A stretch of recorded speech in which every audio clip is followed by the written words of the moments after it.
nih podcast khususnya udah nggak upload video lagi. Nah, kali ini kita tayang lagi nih dengan tema yang baru dan lebih luas dan lebih menarik nih teman-teman. Oh iya, sebelum itu perkenalan dulu, saya di sini Krisya Asusila Pisiombing sebagai host dan ada narasumber kita yang sangat spesial dengan Bapak siapa? Boleh memperkenalkan diri? Iya, terima kasih Mbak Kris. Kak Kris, nama saya Pak Sumarno. Oke. Saya bekerja di Dinas Pengendalian Penduduk Kota Salatiga, tepatnya DP3A PPKB, Dinas Pemberdayaan Perempuan, Perlindungan Anak, Pengendalian Penduduk dan Keluarga Berencana. Panjang sekali namanya. Bener banget ya. Nah, ini Pak, kita kan ada tema yang menarik teman-teman tentang SSK. Mungkin teman-teman tuh masih belum ngerti nih Pak tentang apa itu SSK. Bapak boleh jelasin apa itu SSK dan peran-perannya? Di Salatiga sesungguhnya istilah SSK ini memang belum terlalu lama dikenal oleh para siswa. SSK itu Sekolah Siaga Kependudukan. Baru tahun 2020-an SSK di Salatiga ini dicanangkan. Yang pertama di SMP Negeri 1 Salatiga.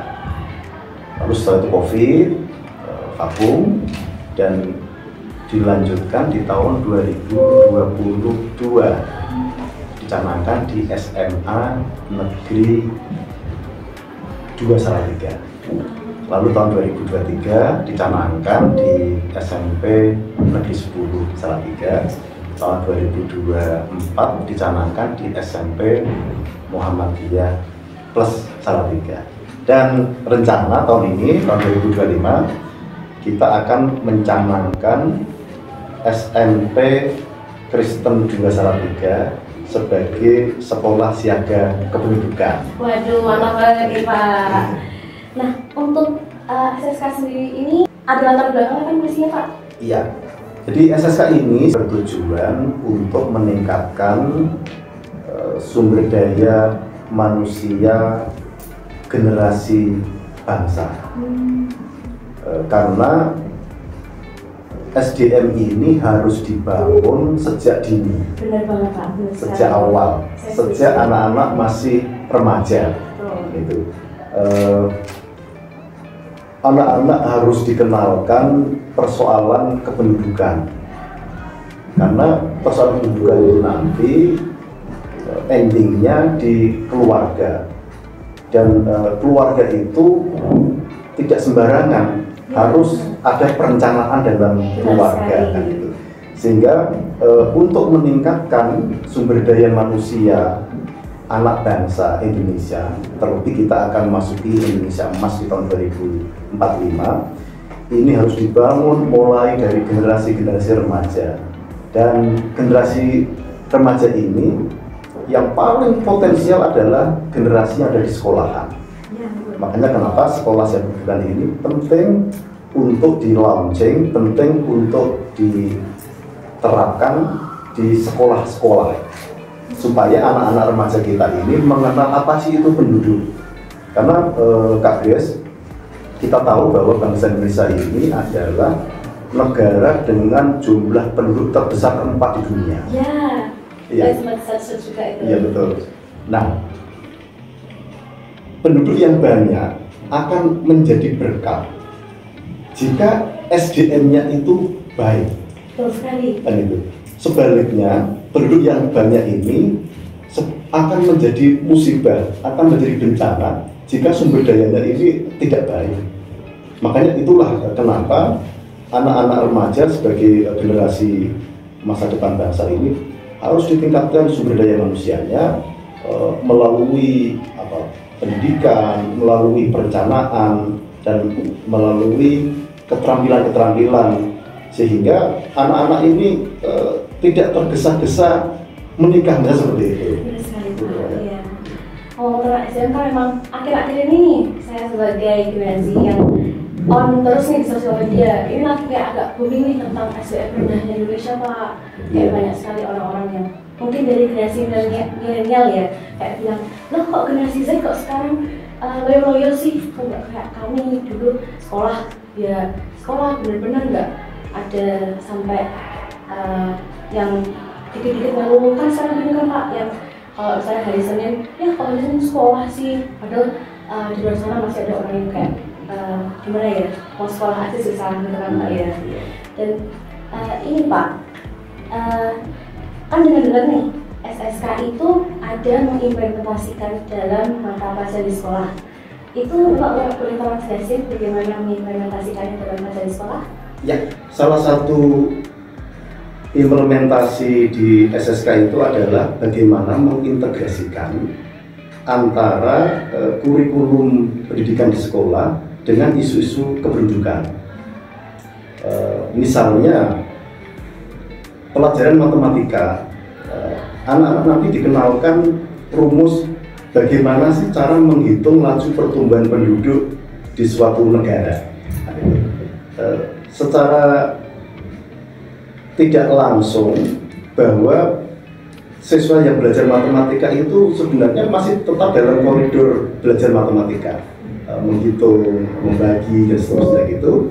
Tapi kasuistiknya tentang pertumbuhan penduduk. Misalnya pertumbuhan penduduk itu angka kelahiran dikurangi angka kematian, terus migrasi masuk dikurangi migrasi keluar, itu nanti menjadi ketemu angka berapa laju pertumbuhan penduduk di suatu daerah, di suatu bangsa, suatu negara, gitu. Dan berapa idealnya laju pertumbuhan penduduk itu di suatu daerah, di suatu bangsa atau di suatu negara, gitu. Sehingga anak-anak kenal, berarti kenapa pertumbuhan penduduknya menjadi cepat? Oh, kenapa pertumbuhan penduduknya menjadi lambat? Gitu. Oh, apa faktor yang menyebabkan pertumbuhan penduduk itu cepat dan apa yang menyebabkan faktor pertumbuhan penduduk itu melambat? Gitu.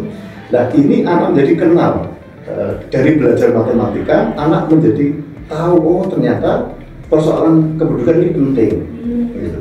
Kalau misalnya anak-anak remaja kita itu masih usia dini sudah menikah, itu menjadi salah satu penyebab laju pertumbuhan penduduknya tinggi. Karena kalau usia 16 misalnya menikah, bayangkan usia produktifnya dia sampai 49 tahun atau idealnya sampai 35 tahun bisa melahirkan, idealnya, tapi sebenarnya bisa sampai 49 tahun. Dari 16 tahun sampai 49 tahun itu kan waktu yang lama. Coba bayangkan kalau nikahnya dini dan waktu produktifnya itu panjang, berarti kan anaknya banyak-banyak. Kan itu. Beda kalau misalnya ada pendewasaan usia perkawinan. Usia ideal menikah perempuan itu 21 misalnya, usia ideal menikah laki-laki itu 25, kan itu. Artinya kalau usia ideal melahirkan itu antara 21 sampai 35, maka anaknya cukup 2. Sehingga laju pertumbuhan penduduk menjadi seimbang. Jadi ada perhitungan itu ya Pak? Ada perhitungannya, ya. Dan inilah nanti yang akan dipelajari dalam SSK. Karena di dalam SSK itu ada integrasi kurikulum sekolah dengan pendidikan, tapi juga ada kegiatan-kegiatan yang dilakukan oleh anak. Misalnya PIK Remaja, Pusat Informasi Konseling Remaja.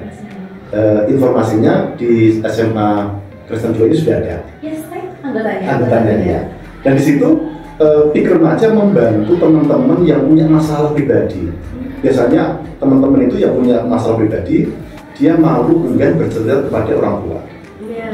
Dan dia lebih senang bercerita kepada teman sebayanya. Bayangkan kalau teman sebayanya ini tidak bisa memberi solusi yang tepat karena tidak diedukasi oleh orang tua, maka solusinya itu akan menyesatkan. Beda kalau ada PIK Remaja, remaja-remaja ini pengurusnya diberi pengetahuan bagaimana untuk mengkonselor sesama remaja, maka remaja yang ini bisa memberikan solusi yang tepat bagi temannya. Sehingga misalnya ada anak yang jatuh cinta, lalu putus cinta, menjadi stres kan itu ya. Biasanya kan dia cerita ke temannya. Iya pasti. Tidak ke orang tuanya. Kan malu kadang ya Pak ya. Malu kan. Gitu. Kalau orang tua malu ke temannya. Nah, kalau temannya tahu, maka dia akan mengedukasi dengan benar, memberi konselor sebaya dengan tepat. Dan itu nanti teman-teman di PIK Remaja akan dibekali apa sih itu problematika remaja, apa sih itu hal-hal yang harus direncanakan oleh remaja. Makanya di situ juga ada yang namanya genre, kan? Generasi bencana, ya. Generasi bencana. Nah, di genre itu ada beberapa materi, diantaranya adalah materi pendewasaan usia perkawinan, ojo kawin bocah, dan itu supaya lebih siap dalam hal psikis, dalam hal mental, dalam hal fisik, ekonomi dan sebagainya, sehingga perlu yang namanya pendewasaan usia perkawinan. Itu salah satu materi di generasi berencana. Sehingga generasi-generasi hebat, remaja-remaja hebat itu pasti punya perencanaan yang hebat untuk berkeluarga, tidak asal kato ireng, kelambi ireng, nyampe ngarit menek topo, gitu ya. Mbak Gresa seneng, Mas siapa seneng, orang hidup rapopo, gitu ya. Paham nggak bahasa Jawa? Ya, paham. Ini kan akibatnya nanti bisa parah masa depannya. Lalu yang kedua, no free sex. Generasi berencana tidak boleh free sex. Harus ada edukasi seks yang benar, bahwa seks itu boleh dilakukan setelah menikah. Seperti itu. Gak boleh kita melanggar norma agama, norma sosial dengan melakukan free sex. Itu sesuatu yang tidak boleh. Lalu ada no drug dan apa namanya itu deh, Mbak Krisa, no nafsa, gitu ya. Narkotika, psikotropika dan zat adiktif lainnya, kan itu ya. Itu nggak boleh. Sehingga ada hal-hal yang perlu dihindari dan ada hal-hal yang perlu direncanakan.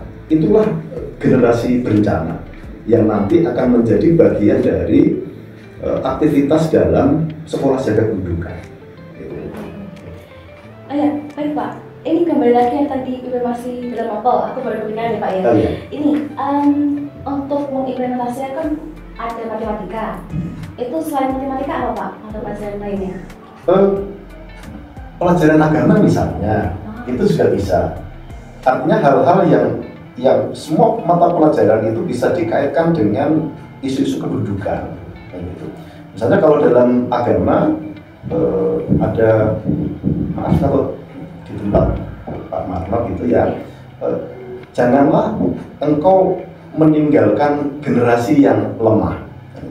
Artinya jangan sampai orang tua itu punya anak dan anaknya itu tidak dididik dengan benar, tidak difikirkan kesehatannya, tidak difikirkan ekonominya, sehingga anak itu menjadi lemah. Kan gitu. Misalnya gitu. Pelajaran agama misalnya itu nanti bisa dikaitkan dengan masalah kependudukan, kan itu, kependudukan. Atau kalau pelajaran geografi pasti, ya, pelajaran geografi pasti. Atau misalnya pelajaran olahraga nanti bisa dikaitkan dengan masalah kesehatan, kesehatan remaja gitu ya. Ada misalnya kesehatan reproduksi remaja dan gitu ya. Sehingga nanti isu-isu ini, isu-isu kedudukan ini dimasukkan ke dalam materi pelajaran di kelas tanpa harus menambah jam pelajaran, tanpa harus menambah pelajaran baru. Tapi ini nanti disinggung di materi-materi dan itu nanti menjadi perencanaan oleh Pak Guru-Guru. Dan anak-anak tinggal mendengarkan saja dan bertanya ketika kurang paham. Dan Pak Guru-Guru pasti paham, mengetahui bagaimana harus mengintegrasikan antara pelajaran yang diampu dengan persoalan-persoalan pendidikan. Dan nanti ada pelatihannya juga. Ada pelatihannya. Berarti mengimplementasikan dalam mata pelajaran ini tuh masuk dalam keterlibatan guru dalam program SSK ya? Iya. Nah kan guru dari Pak. Iya. Nah kita sebagai siswa-siswi ini gimana Pak? Perannya seharusnya? Iya. Yang pertama, siswa-siswi kalau dalam waktu proses belajar mengajar, dia akan menerima pelajaran tambah. Maksudnya akan menerima pelajaran yang lebih variatif dibandingkan ketika guru belum menerapkan integrasi kurikulum dengan SSK. sehingga murid atau siswa akan lebih menerima banyak eksplorasi pengetahuan karena ada muatan tambahan tadi, ada integrasi tadi, ada integrasi. Itu yang di dalam kelas. Kalau yang di luar kelas, nanti anak-anak seperti yang disampaikan Pak Marno di awal, aktif dalam kegiatan PIK remaja, terus aktif dalam kegiatan generasi berencana, dan di Salatiga setiap tahunnya diselenggarakan duta genre. Pemilihan duta genre. Kalau kita biasanya kan melihat ada Miss Universe, ada duta pariwisata, ada duta baca kan itu. Kalau di SSK ini nanti ada duta generasi berencana. Dan tahun 2024 kemarin yang menjadi terbaik duta genre putra itu mahasiswa UKSW, yang menjadi duta genre terbaik putri itu siswi SMA Negeri 3 yang tahun kemarin, dan tahun ini akan mengikuti seleksi di tingkat provinsi. Berarti ada duta genre sampai tingkat nasional. Iya, Pak. Iya. Dan nanti teman-teman SMP Krisdusa tahun 2025 bisa gabung ikut kegiatan event pemilihan duta genre tingkat Kota Salatiga. Iya, boleh banget ya teman-teman. Ya. Rencana bulan setelah bulan Juni sih tadi. Baik Pak. Lalu saya lihat ada tahapan dari pelaksanaan SSK ya Pak. Boleh dijelaskan singkatnya Pak? Iya. Kalau tahapan-tahapan secara garis besar, yang pertama adalah koordinasi lintas sektor. Tahun 2025 ini sudah kami laksanakan di bulan Januari. Kami mengundang SMP SMA yang sudah ditetapkan sebagai SSK dan SMP yang akan kita launching sebagai SSK. Koordinasi lintas sektor sudah kami laksanakan. Lalu nanti ada sosialisasi ke guru-guru.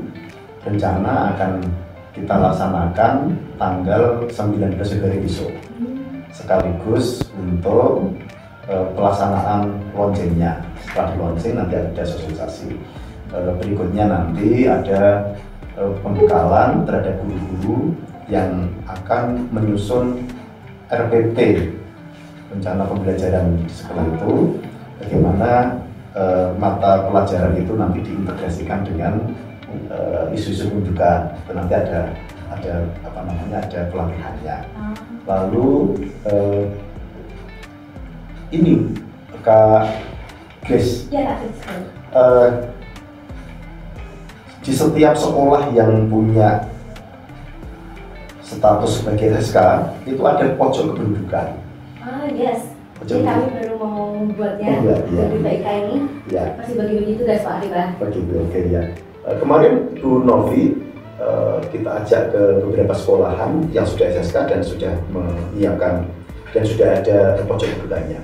Pojok kependudukan itu harapannya menjadi tempat nongkrong para siswa-siswi untuk berdiskusi terkait isu-isu pendidikan, masalah-masalah pendidikan, untuk belajar bersama. Ada misalnya referensi-referensi buku-buku tentang pendidikan gitu. Kita belajar bersama, diskusi bersama, nongkrongnya nongkrong lebih positif, tidak hanya sekedar makan-makan. Betul. Itu lalu selanjutnya ada pelaksanaan. Pelaksanaan nanti di monitoring, dan monitoringnya nanti ada yang namanya aplikasi Simonet, Mbak Grace. Itu aplikasi nasional yang semua sekolahan yang sudah SSK nanti mengisi aplikasi Simonet itu sebagai bentuk sejauh mana sekolah itu sudah menerapkan tahapan-tahapan dalam pelaksanaan SSK. Nanti ada klasifikasinya, dari klasifikasi dasar menjadi klasifikasi yang sudah klasifikasi yang sudah paripurna. Kalau sudah paripurna, nanti ada lomba tingkat provinsi. Jadi dalam Simonef itu nanti akan ketahuan apa sih kegiatan-kegiatan yang sudah dilakukan oleh sekolahan, misalnya SMP Krisdusa ini. Kalau nanti dilihat progresnya baik, pasti akan tertangkap oleh radar Kementerian Kependudukan di tingkat provinsi, maksudnya perwakilan, akan diikutkan dalam lomba tingkat provinsi. Oh, berarti langsung terbaca gitu. Langsung terbaca, akan kelihatan lewat Simonefnya tadi, yang aplikasinya itu nanti. Nanti kalau dia terbaik tingkat provinsi akan ikut lomba tingkat nasional, menjadi percontohan. Dan waktu membentuk SSK ini Pak, apakah ada kendala-kendalanya? Sebenarnya kendalanya tinggal waktu saja. Yang penting biasanya ini Kak Grace, yang penting adalah komitmen yang sudah-sudah itu komitmen Pak Kepala Sekolah. Kalau Pak Kepala Sekolahnya komitmennya luar biasa, biasanya akan berjalan lancar. Yang sudah-sudah seperti itu. Dan kita layak untuk menyampaikan puji syukur karena Pak Kepala SMP Krisdusa ini termasuk Pak Kepala Sekolah yang masih muda dan energik dan mempunyai visi yang luar biasa, kan gitu. Mudah-mudahan nanti Krisdusa menjadi SSK yang maju dan yang baik gitu. Nah, Bapak, dari semua yang udah Pak jelasin nih, Bapak ada kayak harapan untuk kami para remaja-remaja, bukan remaja Krisdusa doang ya Pak, kayak remaja-remaja di luar sana, apa harapannya Bapak? Remaja, saya berharap remaja generasi sekarang, generasi Z ya, nggak usah terlalu merisaukan dengan stigma-stigma yang diberikan oleh generasi-generasi sebelumnya. Kan, gitu. Kalau tadi dikatakan bahwa generasi Z itu manja, rapuh gitu ya. Itu stigma-stigma yang paling sering muncul di sosial media. Muncul di media. Jangan terpengaruh dengan stigma negatif seperti itu. Sebaliknya justru teman-teman atau adik-adik atau anak-anak saya generasi Z ini, kebetulan anak saya juga generasi Z Pak ya. Oh iya? Ya, generasi Z ini yang paling kecil kelas 6 SD. Generasi Z ini bagaimana kritikan yang ada di media sosial itu untuk dapat dijawab dengan bukti bahwa kami nggak seperti yang orang-orang sangkakan, tidak seperti yang diviralkan, bahwa kami ini generasi yang hebat gitu. Kalau generasi sebelumnya tidak mempunyai kesempatan untuk mengakses informasi yang sedemikian luas itu dari sebelumnya, kami generasi yang sudah punya akses informasi yang sangat luas. Dan saya melihat justru Kak Grace, anak saya yang kelas 6 itu wawasannya, pengetahuannya itu luas, berbeda dengan saudaranya yang generasi milenial misalnya. Sehingga jangan berkecil hati bahwa anak-anak generasi ini anak-anak hebat, dan tunjukkan bahwa adik-adik ini generasi yang hebat. Makanya harus tetap belajar, harus menjadi generasi yang berencana untuk masa depan, harus menjadi generasi yang tetap semangat, generasi yang tidak patah arah itu gampang hilang arah. Tunjukkan bahwa adik-adik ini hebat. Dan 2045 Indonesia Emas itu akan diisi oleh generasi-generasi saat ini, yang akan tampil menjadi pemimpin bangsa, pemimpin daerah adalah generasi saat ini. Dengan SSK, dengan belajar kependudukan, dengan menjadi konselor sebaya, peduli dengan temannya, dengan menjadi generasi berencana, saya yakin bahwa generasi saat ini adalah generasi yang bisa diandalkan, generasi yang generasi yang maju. Oke.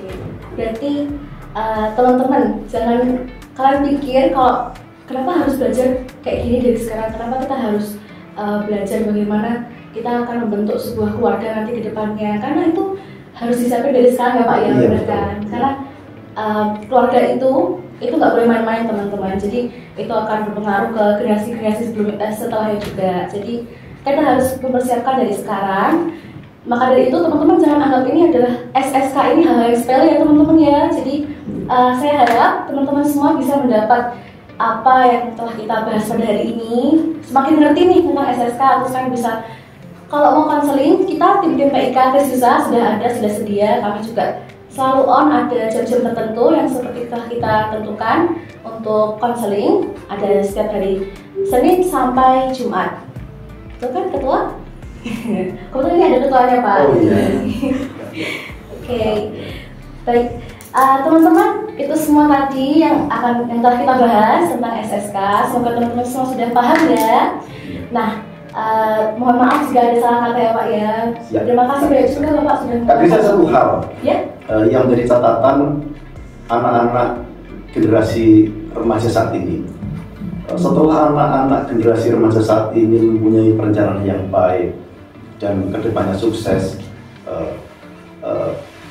bukan berarti ketika kita melakukan pendewasaan usia perkawinan dan setelah sukses jangan sampai nanti ikut-ikutan dengan fenomena yang baru di beberapa negara maju dengan adanya persoalan kedudukan, yaitu misalnya free child. Oh iya. Iya. Anak-anak sekarang yang sudah maju itu, yang sudah pintar, sudah kaya, sudah produktif itu menjadi tidak ingin memiliki anak. Ini juga menjadi ancaman bagi masalah kependudukan. Nikah muda juga menjadi ancaman yang nggak baik. Tidak mau nikah juga menjadi ancaman. Sehingga harus seimbang. Ada isu free child, ada isu juga masalah resesi seks. Orang tidak tertarik dengan menikah misalnya. Atau tadi free child, orang mau menikah tapi tidak mau punya anak misalnya. Ini juga ekstrim-ekstrim seperti ini juga harus diantisipasi generasi sekarang. Jangan terburu-buru menikah dan tetap harus menikah pada saatnya, karena menikah itu akan memberi ketentraman. Karena kalau sendirian, nggak ada pasangan, nggak ada anak, maka hidup kita tidak akan tentram. Hidup kita akan mengalami kekurangan. Apa yang kurang? Harta sudah cukup, sudah melimpah, fasilitas sudah cukup, kepandaian ilmu sudah mencukupi. Tapi kalau nggak punya keluarga, nggak ada artinya itu semuanya. Terus buat apa? Ini Mbak Desa, jadi ekstrim menikah dini jangan, free child dan resesi seks jangan, tidak mau menikah, tidak tertarik menikah juga. Tetap pada koridor yang ideal. Iya, gitu Pak. Makanya itu dari sekarang sudah diajarin kan Pak ya, biar teman-teman tuh nggak salah ambil jalan ke depannya kan Pak ya. Betul sekali. Karena masa depan itu kita harus ukir dari sekarang teman-teman. Jangan bilang nanti masih lama nikah, masih lama. Enggak dong teman-teman. Dari sekarang harus mulai disusun nih, biar ke depannya tinggal dijalani gitu. Biar masa depan kita tertata. Betul sekali itu. Nah, oke Bapak, itu tadi semua. Semoga teman-teman sudah dapat ya apa yang telah kita bahas tentang hari ini.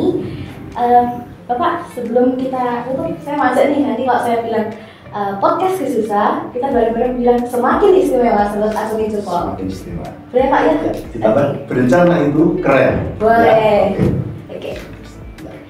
Podcast Krisisa semakin istimewa. Berencana itu keren. Oke, terima kasih teman-teman. Dadah. Sampai jumpa di podcast selanjutnya.